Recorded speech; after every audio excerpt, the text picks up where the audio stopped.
Welcome to your 20-minute podcast with David Brower, where we do our best to give you useful information in 20 minutes or less. Now, here's your host, 5-time Voice Arts Awards nominee, David Brower. Thanks, Allan. This is David Brower with your 20-minute podcast. Our special guest today from Alexandria, Virginia is Jason Linnet. He's a speaker, author, and hypnotic success coach, and he's an expert at helping organizations and the people within them create powerful change and sharpen their strategies.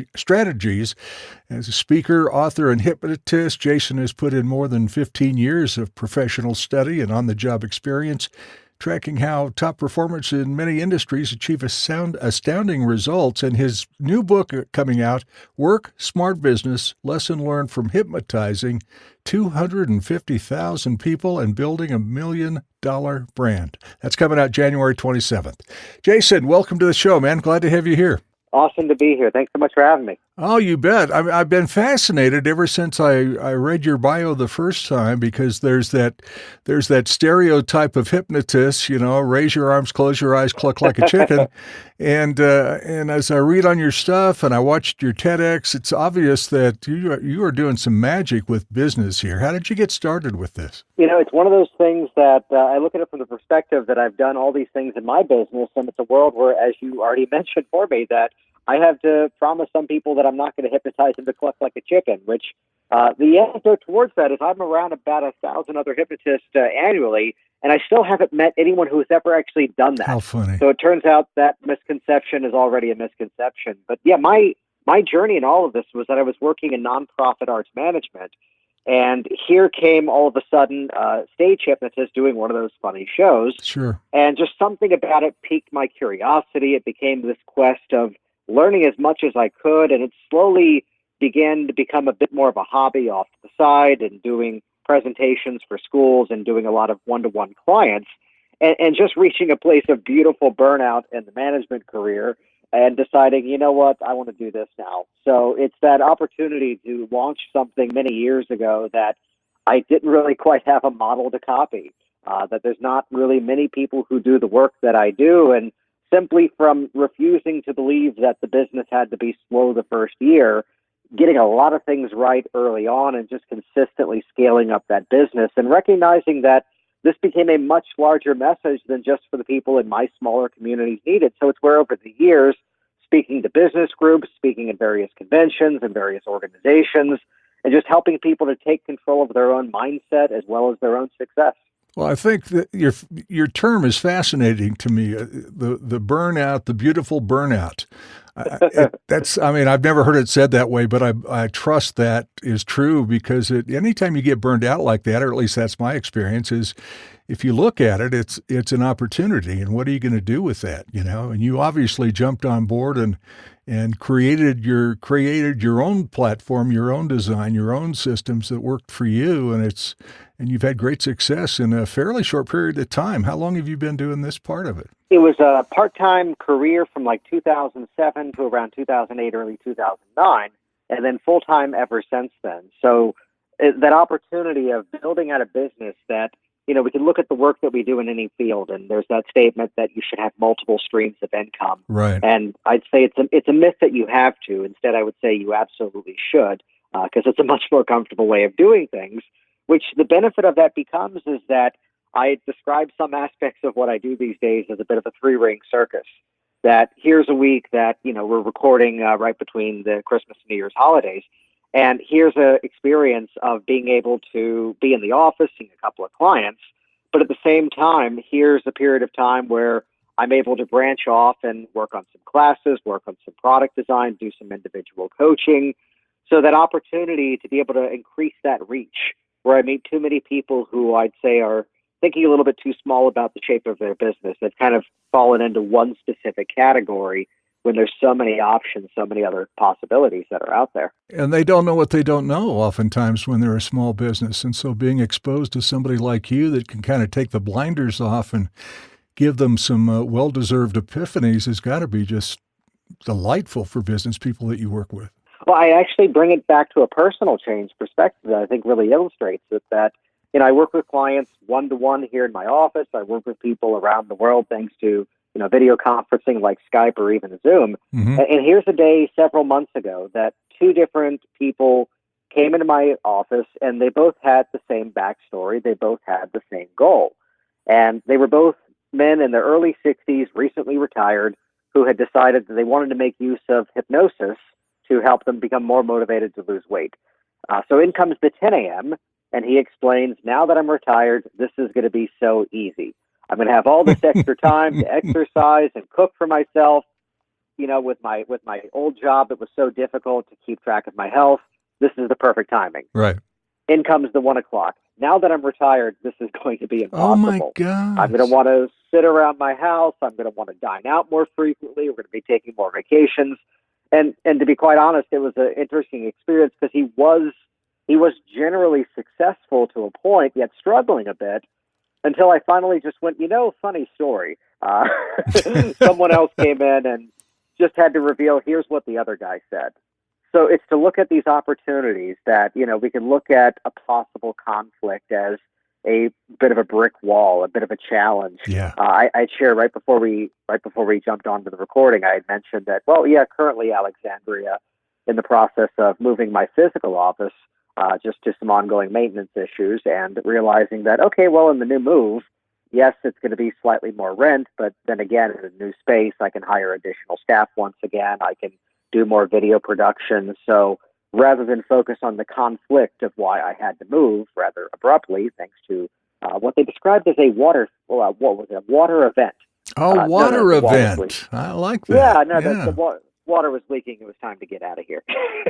But again, it's where, for the opportunities in business, the worst business advice I ever received is part of what made me an instant success at it, where I was listening to everyone saying, it's going to be slow your first year.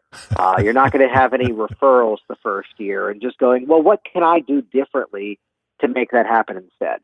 Exactly right. And that's, I mean, the water event is not unlike the beautiful burnout. It's another major opportunity for you to jump forward. I remember my own personal experience in May of 2008, and I had been working for a corporate job in marketing for a large automotive group, and I'd been terminated. My last day on the job was April 30th. And so I took a leap of faith on May 1st and opened up my business. And by the end of the year, I was making good. Actually, by the end of the first day, I had 3 contracts. So I was already making good money. And then all of a sudden I had 62% referral rate. And I'm going, wow. Mm-hmm.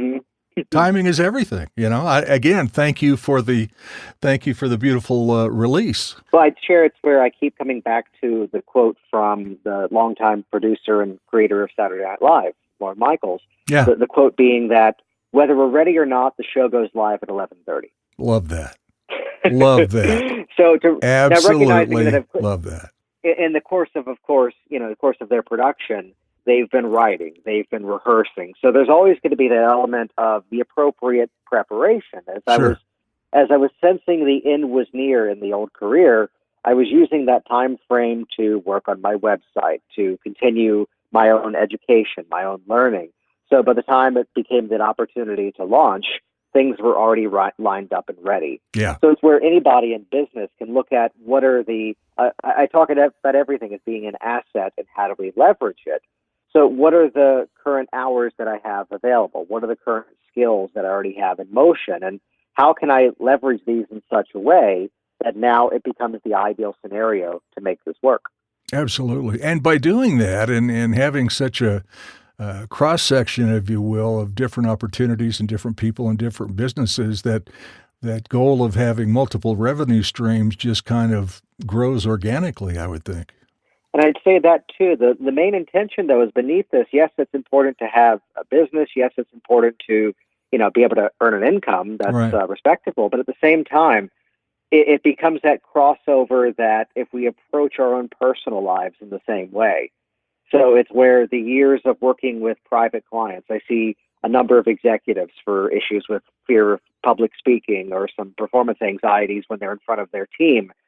Working even with the private client. I mentioned the weight loss client. Mm-hmm. I see people for stopping smoking. And it's where we create these stories, we create these patterns in our minds as to why we can't. Right. So to recognize the word because could become the most inspiring word in our language. It could also become the most challenging word. Well Yet said. with a little bit of creativity, we can flip that because, so we have that balance between our work life, our personal life, which is very important to me as I've also got 2 small children under 8 years old, and the opportunity to continue to grow the success, but also leave the job behind and go home. Well, you've struck a balance with everything that I'm sure wasn't easy in the beginning, but I may be wrong. Maybe it was a balance that was already there, and you just let it flourish while you were growing all these other things. But how do you feel about that? Well, I'd share, to rewind some of the personal story back, I was working as a stage manager in professional theater. So that was a job that required that I wasn't the creative one on stage. I wasn't designing or directing. It was my job to track everything in Microsoft Excel spreadsheets, to deal with contracts, to deal with some of the union regulations, and to balance all these creative people at the same time. Mm-hmm. So it was where you would often, I can flash back to having to call a lighting cue one time off of an actor raising his eyebrow. That it was that specific of a moment. Yet it's this one actor that was so clinical in his performance that he would always raise his eyebrow at that exact moment. And you can count on that for 4 months of shows, 8 shows a week. He was that consistent. Oh, my God. So to look at and to apply, and it always felt fresh. It always felt like it was a genuine moment because he's just an amazing actor. Yeah. So to bring that same thinking into whether it's our personal lives, whether it's our professional lives, I keep coming back to the statement of just to work smart, to make that statement as if it's in the command form, which is to work with intention, to work with purpose and with focus. So there are moments, let's say, where up until a couple of years ago, I was only working in an office away from home, maybe 4 days a week. Yet suddenly, okay, now both kids are in school from Monday through Friday. Oh, okay, I guess I'm going to go in on Mondays again. Right. Or here's a period of time where I refer to it as BC, but not like in the years, but instead for me it was before children. Exactly. And recognizing that here was a time frame that my wife was commuting a long distance into Washington, D.C. for a job, and the joke was, I'm young, I can deal in the long hours now, and I was purposefully working from like 8 in the morning till 9:30 in the evening. Or maybe here's a moment where the upcoming book launch, recognizing that, okay, it's a self-imposed deadline, but I wanted to come out on that specific date. I have to take away hours from one thing and put it somewhere else. The real lesson over time is that there's no such thing as finding the time. Instead, there's only making the time. Exactly. Yeah, well said. And I think the other thing that really comes through very simply in the way you communicate, the way you talk, your interviews, your website, all those kinds of things is your transparency and your integrity. And I think when you do a business for the right reasons in helping other people or helping other businesses or whatever, the financial payoff comes. You know, the payoff is working with those people and with those businesses, right? Well, it's where to look at everything from the mindset of rather than approaching a group of people and thinking, what can I sell these people? Instead, exactly. What can I give them? What can I give them? What experience can I provide? So whether it's one of the hundreds of videos I already have that are floating around the internet, whether it's appearing on a program like this and just sharing some insights, sharing some strategies, it's where people can get that first taste of something and they're able to decide if this is a fit for them, which this is incredibly helpful for people in business because I meet so many people who, whether it's an amazing service that they can provide, whether it's an outstanding product that could really simplify or change people's lives, I keep meeting people who say, yeah, but I'm not a business person. I don't like selling. And to look at a lot of the nature of how we can really revitalize that, to shift that dialogue instead to educating. Yeah. You know, I can educate along the way. And the benefit of that becomes is that there is going to be a group of people that from whatever educational resource has now been provided, whether it's a YouTube video sharing a few strategies, whether it's a checklist on a website, there are going to be people in that group who end up better off as a result of that brief, you know, sort of indirect communication, whether they become your paying customer or not. Right. And to be just as satisfied with that one as is here's the one who has me come into their company and do the keynote at their annual convention. Or here's the one who then pivots and says, okay, that was great, but can you help me specifically with this personal issue? Yeah. So to be guiding with education allows those people to realize this is the person who can help me out.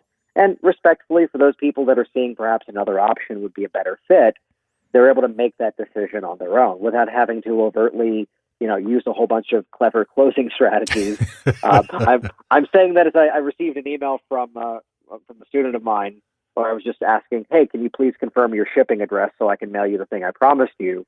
And the email simply says, oh, for the yes set, that's correct. And for the double bind, I'm just asking your address, but cool.